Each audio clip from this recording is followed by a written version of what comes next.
All this year, we've been talking about your family and how to make it phenomenal. We've been using the tools in my book, Family First.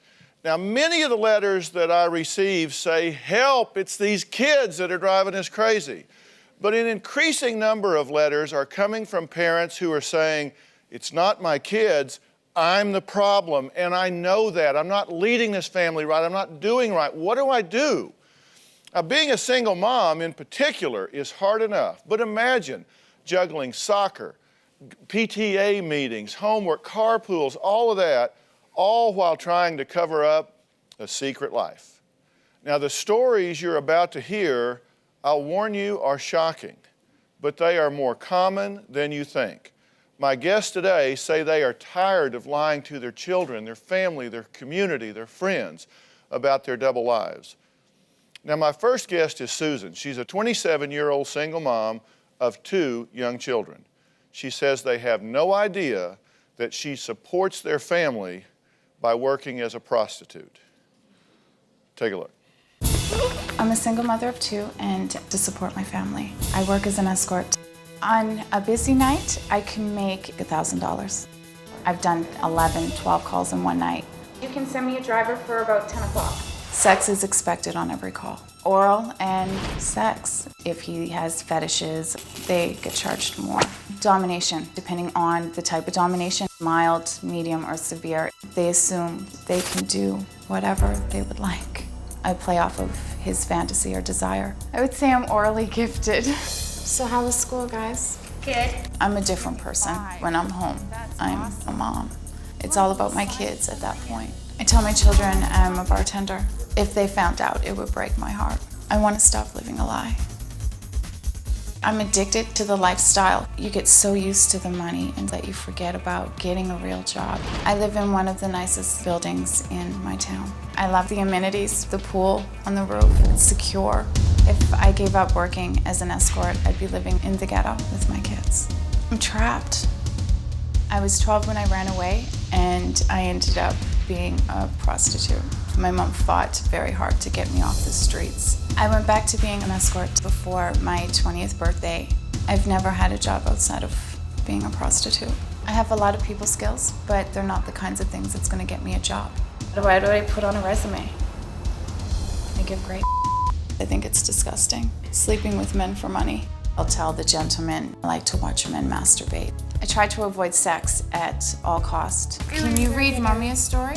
It feels awful to lie to my children. You want Barbie to come to your birthday? I teach them that lying is wrong, and I lie to them on a daily basis. Don't be a fool, Bilbo Baggins, he said. I'm ashamed of the choices I've made. You know what you can help Mommy with? If I were to die tomorrow, I would only be known as a prostitute. It doesn't make me who I am as a person, but yet that's all people tend to see. I'm scared for my kids. I'm all they have. I'm scared I'm losing myself, my dignity, my pride, me. Okay, how do you feel as you watch that?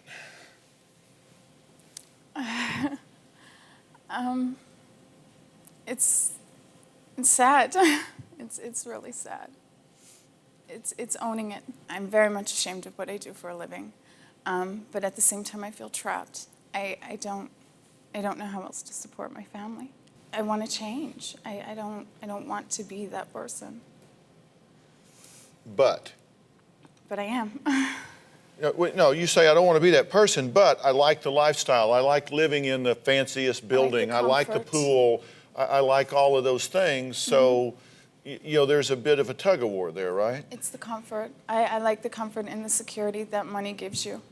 I like being able to take my children to a movie when they want to go. I like being able to take them to the science center. I like being able to provide and do things with them and for them. I grew up very poor.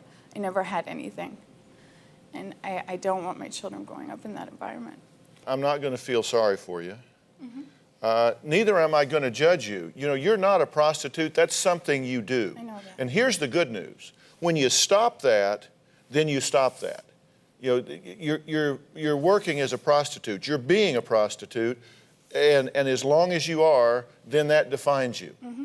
When you stop doing that, the day you stop doing it, that's in the past. And every day you go through without doing that, you're creating a new history in your life. You said your greatest fear is that your children will find out about this. Okay, so you're here on television. Yes. Now, your children are that's a very little young, contradictory. but your children are very young, and I understand that. And so people know Susan is not your real name. No, it's not. We've altered your appearance. We've done everything we can to protect that. But with those precautions in place, you need to be willing to get honest about what's going on here. Because you want to tell yourself you're trapped, you have no choice. No, you do have a choice, and you're making the choice.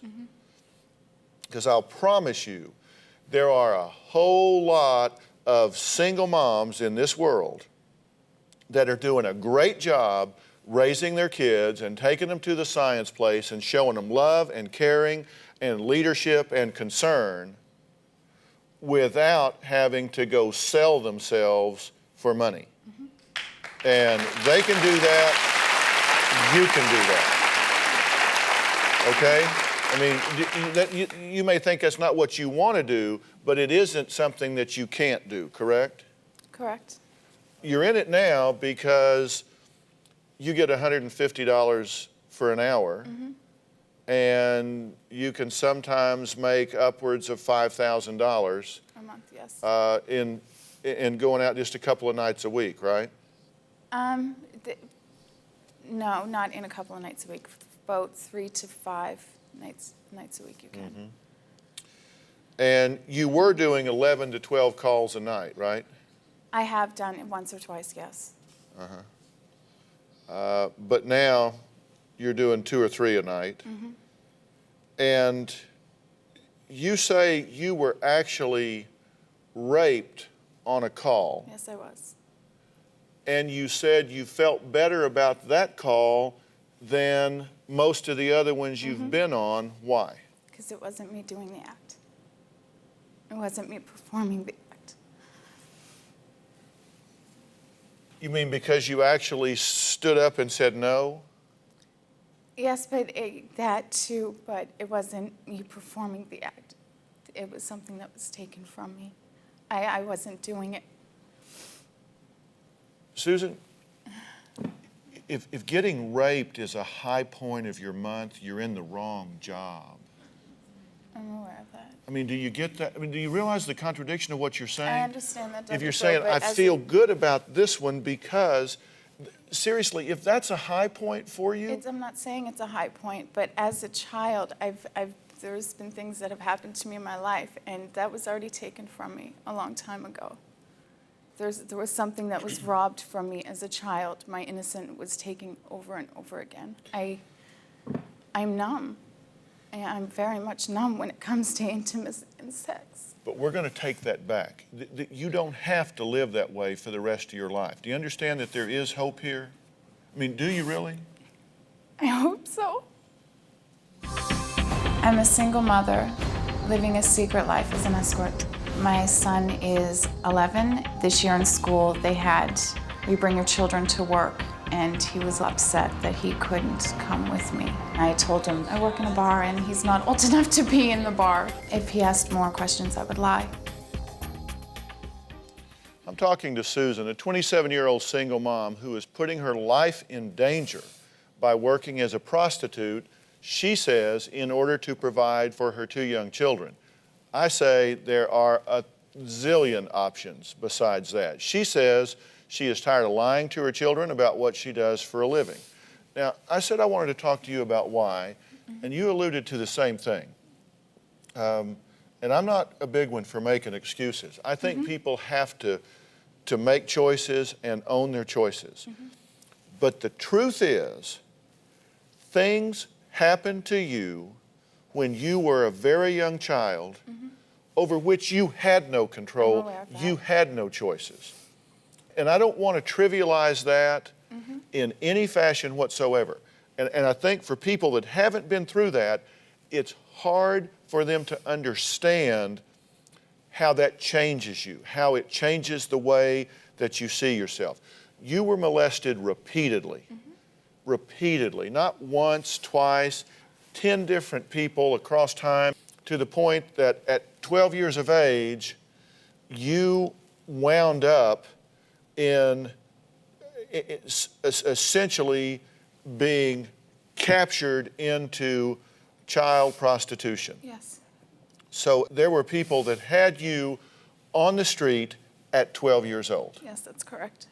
Now, tell me what you say to yourself, not about the fact that you were a victim, but when you look back at the things you did when you were 12 years old, then the things you started doing again when you were 19 years old, when you look at those things, tell me about the shame that you feel and the labels that you put on yourself. I'm very ashamed. I'm very cold. I'm numb. I don't necessarily look at myself in a positive light. I know I'm capable of so much more. I know I deserve so much more. I just don't know how to get it. I don't know anything else. I take the most intimate thing in this world and I put a price on it.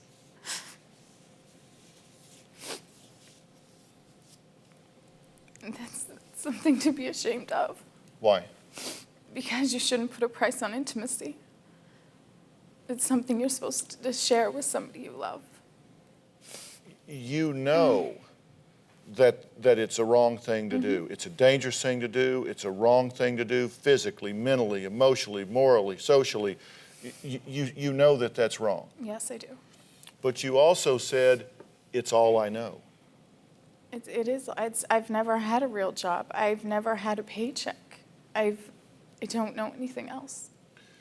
And I think one of the things that you don't have insight to, and we ask you a million questions, right? And I got a notebook on you that thick, and I've read every word you've said to every question we've had.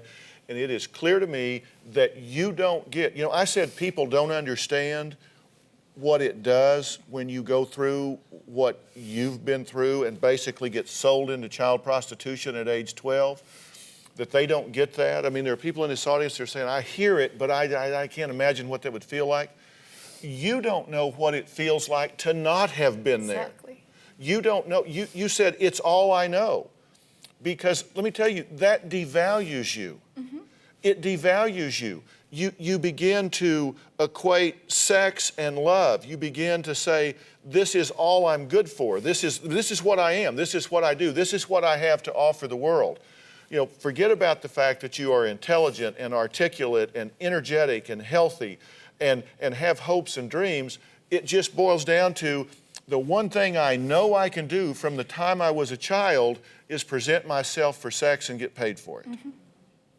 It's a means of acquiring things. It's all I've known as a child, even when I was being molested. I wanted a new bike. I kept my mouth shut. I got my new bike. It's almost like a barter system that I learned, and it's wrong. But isn't this a question not if you're going to change, but when? Because don't you realize that as you get older, your marketability is going to go way down? I'm aware of that. You're how old? I'm 27. Okay, at 37, I don't plan. At 37, I will have my PhD. I don't plan on doing this. and at 37 and 45, it ain't $150 an hour. I'm aware of that. And 5 calls a night. It's all of a sudden there are younger girls, there are more desirable girls, and what are you going to do then? So I went back to school. And so I am in school. Working as an escort, it's hard to be intimate with anybody. I was in a long relationship for 5 years. He wanted me to quit. He's made comments. You smell like another man. And he'll ask me to get in the shower. If he found condoms in my purse, it really bothered him. Well, I've been talking to Susan, who says she's tired of living a double life. By day, she's a single mom raising 2 precious young children. We haven't shown you the children. You haven't seen their faces. I have already said that Susan is not her actual name, and we've changed her appearance. We've done that because at night she works as a prostitute.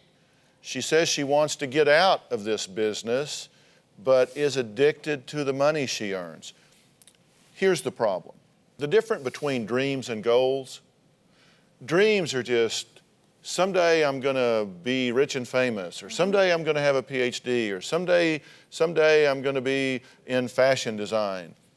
That's a dream. It becomes a goal when you put a timeline to it, and you identify the steps that you have to take to get there, and you start putting one foot in front of the other, one step at a time. That's when it becomes realistic. And the problem you've got is your life momentum right now is like a strong current out to sea. It's just sucking you out to sea right now. You're addicted to the lifestyle. You're addicted to the money. You're addicted to the hours. You're addicted to the things that you want to give your children that you didn't have when you were growing up. But I'll guarantee you, they would rather have a mentally, emotionally, spiritually healthy mother than an iPod and a laptop. I agree. I'll promise you they would give it all up in a second. I want you to say today is the day that I start doing something about this. I don't want you to just say, oh, I'm going to have a PhD someday.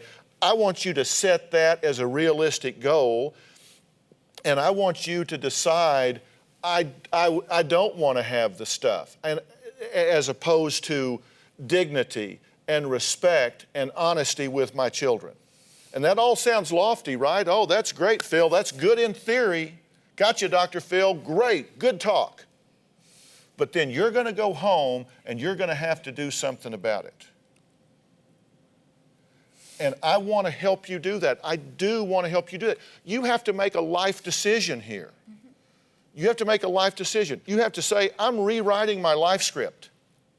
I'm rewriting it. I'm reordering my priorities. I'm saying, look, I'm going to live my life with dignity. I'm going to live my life with self-respect. And we may have less for a period of time. We may have less for a long period of time. But I'm going to do that. I'm going to do that because we truly will have more. Now, I have identified for you an individual within an organization in your town that is prepared to walk with you step by step by step, to deal with you in terms of career counseling, psychological support, and not this pat your hand, it's going to be okay. They get me, okay? Let me just tell you that. They get me, okay? To work with you career-wise, money-wise, counseling-wise, every possible way that you can imagine. I want to cover everything for you. I don't want to just send you out of here and do this alone. I want to have a representative in your community, someone that will work with you, that will help with you, that will embrace you, not judge you and hurt you and put you down, but help you, help you, help you. Is that something that you're willing to do? That's something you're willing to embrace? And if I get you the professional help, if I get you the career counseling, if I get you every aspect of this, will you embrace that? Yes, I will. Now, and because it's not a matter of, okay, I want to do it. I want to put a timeline to it. I want to put the steps to it. I want to get something action-oriented in your life every step of the way so you can start making a change. Are you going to have to move from your Tony building with a pool on top? I suspect you are. But you know what? Clean and safe and healthy and sound is a good place to start from. And that's what we're going to do to help you. And we will do what it takes in your town. And I'm going to follow you on this and see what happens. Thank you. Okay, will you work with me here? Yes, I will work with you. Well, I'm talking to single moms who say they are tired of living a secret life. Now, Stephanie is raising 4 children on her own. Single mom, 4 kids. She looks like the typical suburban mom. You see them. They're sitting in carpool. They're at soccer practice, watching the kids play just like you. She works 2 jobs, drives a minivan, all those things that are typical suburban life. Secretly, though, she is one of thousands and thousands that are addicted to Vicodin and is taking 3 pills every 3 hours just to make it through the day. Take a look. Have a kiss. I'm a single mother of 4 children. And I've been taking Vicodin 12 years now. On the outside, I do look perfectly normal. Nobody ever would realize that I'm addicted to painkillers. And now you look just like all the rest of the moms in suburbia. I lead a normal life. I get up, I go to work, I pay my bills, I do everything I have to do. I started taking the Vicodin for legitimate menstrual cramps, and that feeling was a little euphoric. And if it took 2, then okay, I got a little bit more laundry done. Then the internet came. I could just take them and have more shipped. What's the medications you're currently taking? None. I became completely addicted within the last year. Online prescription successfully found. Simple as that. I don't feel anything from the painkillers anymore unless I don't take them. A normal dosage would be 5 milligrams. I take about 30 10-milligram pills a day, the equivalent of almost 60 pills a day. On a typical day, I take 4 pills before I get out of bed. Then I get my son up, I get my coffee, I get him breakfast, I take 3 more. Then I get everybody off to school, myself to work, and that's when the cycle of 3 pills pretty much every 3 hours begins. When I get home and things are stressful, I would take more.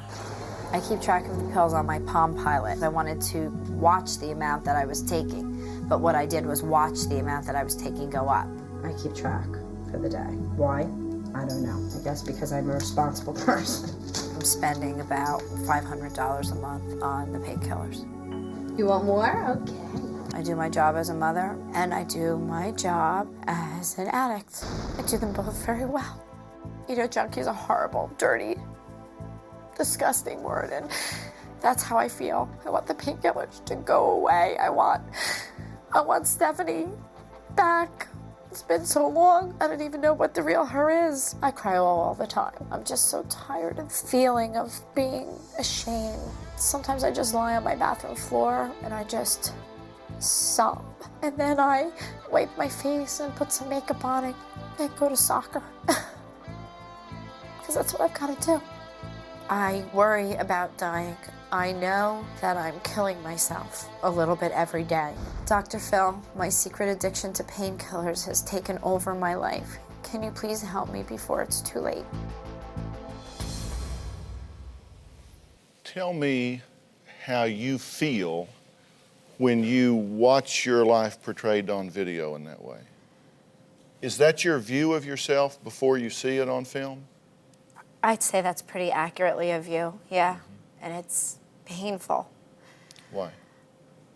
I'm so ashamed of this secret. I'm so ashamed that this has become something that I can't just not do when I feel like I can do other things that I have to do so well, or with, you know, with the need that needs to be done. I can't stop doing them.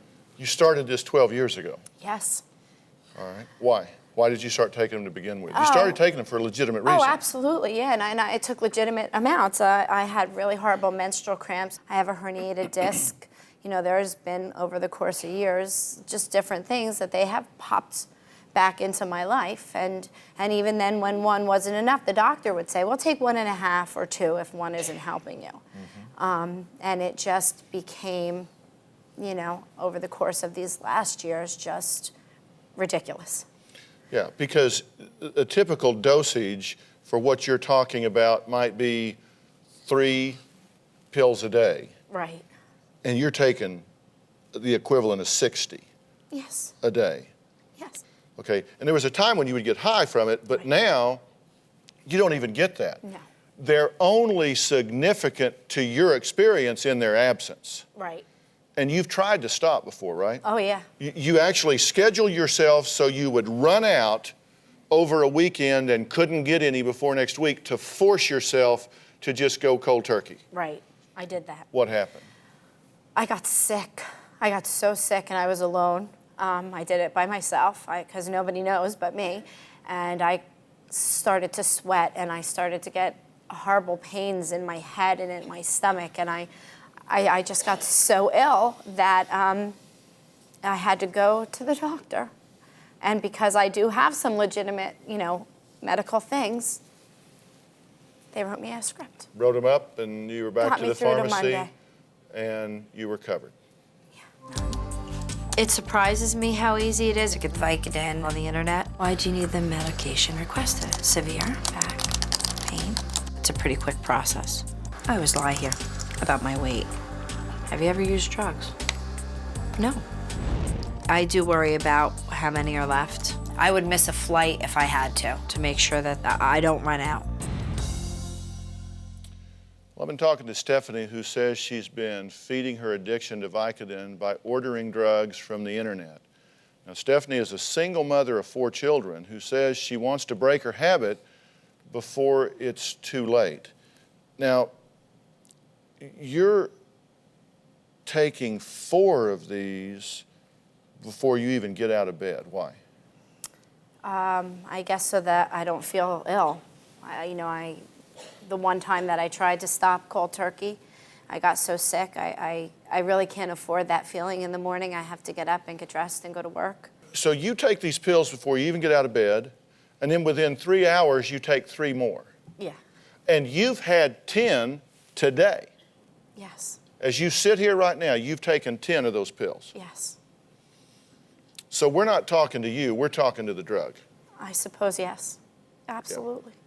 Okay, now tell me why you're here now today instead of next year or last year. Why here, why now? I don't want to do it for my kids. I don't want to do it for my health. I know that I'm killing myself literally every single day. What do you think I'm going to tell you? I mean, you came here for a reason. What do you think I'm going to tell you? How's this working for you? Yeah? And the answer is not worth a damn, right? No, This ain't working for you a bit, is it? not a bit. Why have you given yourself permission up until now to do this? And that's a very important question. Well, there was a period in my life where really I couldn't have cared whether I lived or died. I was going through a bad marriage, the end of a bad marriage, and I was just, I guess, self-medicating myself, just to make that part go away. You have 4 children. Yes. You don't have the right to not care whether you live or die. Do you understand that? Absolutely. Because it's time that you come out of this haze, and you may remember all of this, you may remember part of it, but you need to remember this. You have 4 children. You don't have the right to check out. Right. Partly or entirely. And you know what? You say, I don't care whether I live or die. You're taking anywhere between 7, 10, 20, 25 of these pills, and then you're getting in that minivan and driving on the street with your kids in the car. You don't have the right to do that. And you know what else? My family's out there on those streets. Whether your kids are in your car or not, my kids are in my car, and you don't have the right to be driving under the influence out there on the street. Do you get that? I do. I mean, really, do you get that? I really do. I really do. Just because you decide you got a crummy marriage doesn't mean you can get in a 5,000-pound missile under the influence and drive around the kids in the neighborhood. I mean, I'm sorry your marriage didn't work, but don't ruin other people's lives while you're doing it. What happens you wake up and one of your children is sick? I mean, really sick. And you're jacked up on Vicodin. You think you're going to be thinking well, making good decisions, responding well? Have you deluded yourself into thinking that you're a high-functioning addict and so it's no problem? Did you read that buzzword somewhere in the literature, that you're a high-functioning addict? No, I didn't. No buzzwords. I just want to be done with it so that I cannot, something bad doesn't happen. Because I don't understand about this high-functioning addict. What you are is a junkie. Yeah, that's what I said. Same as somebody in the alley that's taking pills that they steal from a store. Right. You're just smart enough to do it over the internet. It's not smart. It's stupid. But there's no difference in the effect that it has on you, and there's no difference in the effect that you are robbing your children of their mother, and you don't have the right to do that. And I intend to change this, and I intend to change it today. One time, I tried not to take the pills, and it was awful. I got ill. I got shaky. I got heart palpitations. My stomach just started to hurt badly, and I started vomiting, and at 4 or 5 hours into the process, I called it quits. I had to get more pills. I would describe it as a total body and mind meltdown. I'm worried that my body won't be able to recover from stopping. I'm talking to single moms who say they've been leading a secret life. Now, Stephanie says she wants to break her addiction to Vicodin so that she can be there for her 4 children, so that she can be present in her life. Now, you're raising 4 kids, and by the way, how much money do you make a year, just roughly? About $22,000. About $22,000 a year, and she's raising 4 children. It can be done. You get that? You get that? It can be done. And look, I deal with the real world. I deal with real problems, real people from the real world. Yes. And that includes you. It would be real nice I could just say, okay, we're just going to send you off to rehab and we're just going to fix you up all better. You have 4 children at home. Right. You can't go to rehab for like 90 days or something. What are you going to do with your children for that time? You can't do that. You've got yourself in a real pickle. Yes. You got yourself in a real pickle. But I am going to help you. And I'm going to tell you what I'm going to do. And I'm going to offer you a plan of intervention beginning right now, today. Okay? Right now, today. And you can take it or leave it. Take it. But I will not negotiate. Take it. I will not negotiate. When we get through here, I have some representatives here from Florida Detox. Okay. And they're going to accompany you to the airport, and you ain't going home. Okay. You're going to Florida. You're going to Florida Detox, where there is an amazing program that can detoxify you from this drug in your body in about 3 hours. Okay?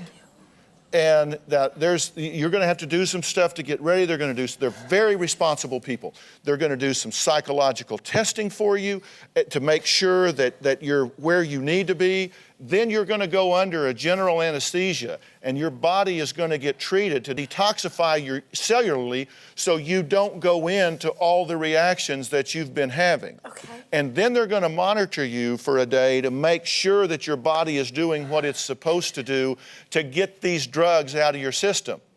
Okay? And that would just fix you up, right? No. Wrong. This is a lifestyle. Yes. I'm going to search your house. We're going to kill all of your internet accounts. We're going to make people know who you are so you cannot get these drugs.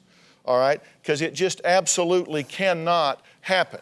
I also got in touch with Choice Care Nannies, and they will provide a fully screened nanny to help your father, who lives with you now, take care of your children in your absence, okay? So we're going to provide that for you.